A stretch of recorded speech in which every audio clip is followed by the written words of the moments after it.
समय की सीमा का ध्यान, यही शीर्षक है आज की कहानी का।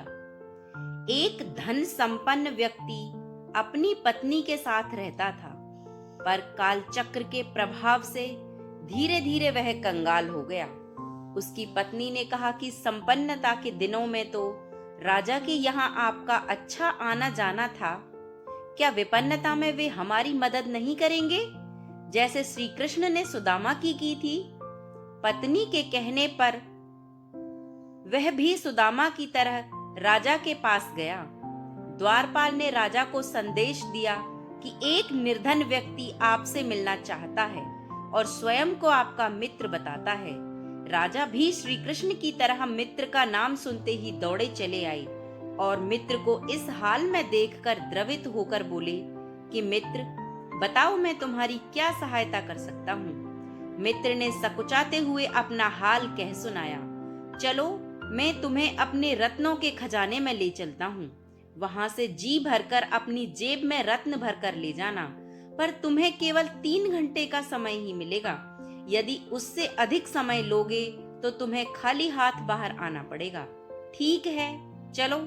वह व्यक्ति रत्नों का भंडार और उनसे निकलने वाले प्रकाश की चकाचौंध देखकर हैरान हो गया, पर समय सीमा को देखते हुए उसने भरपूर रत्न अपनी जेब में भर लिए। वह बाहर आने लगा तो उसने देखा कि दरवाजे के पास रत्नों से बने छोटे छोटे खिलौने रखे थे, जो बटन दबाने पर तरह तरह के खेल दिखाते थे।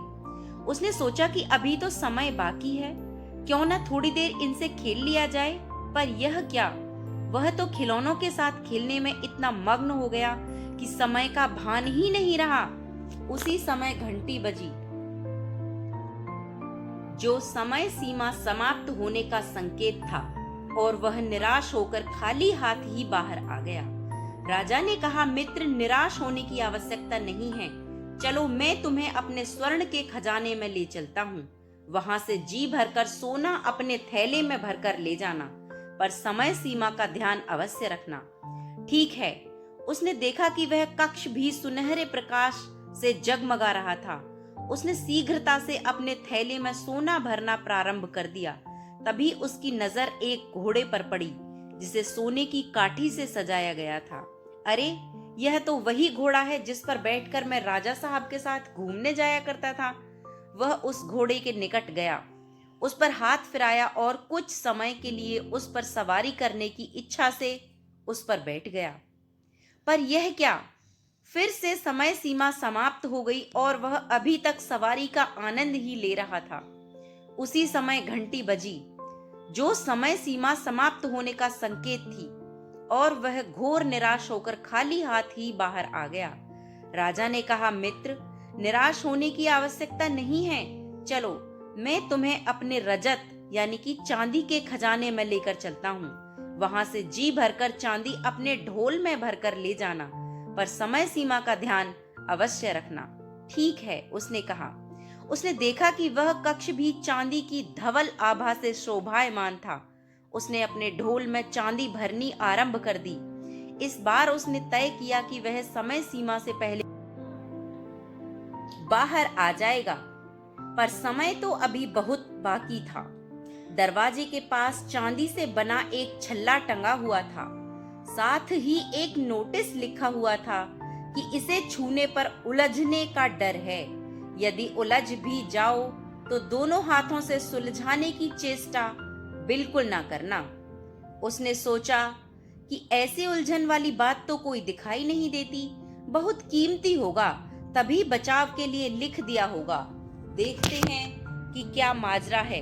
बस फिर क्या था, हाथ लगाते ही वह तो ऐसा उलझा कि पहले तो एक हाथ से सुलझाने की कोशिश करता रहा।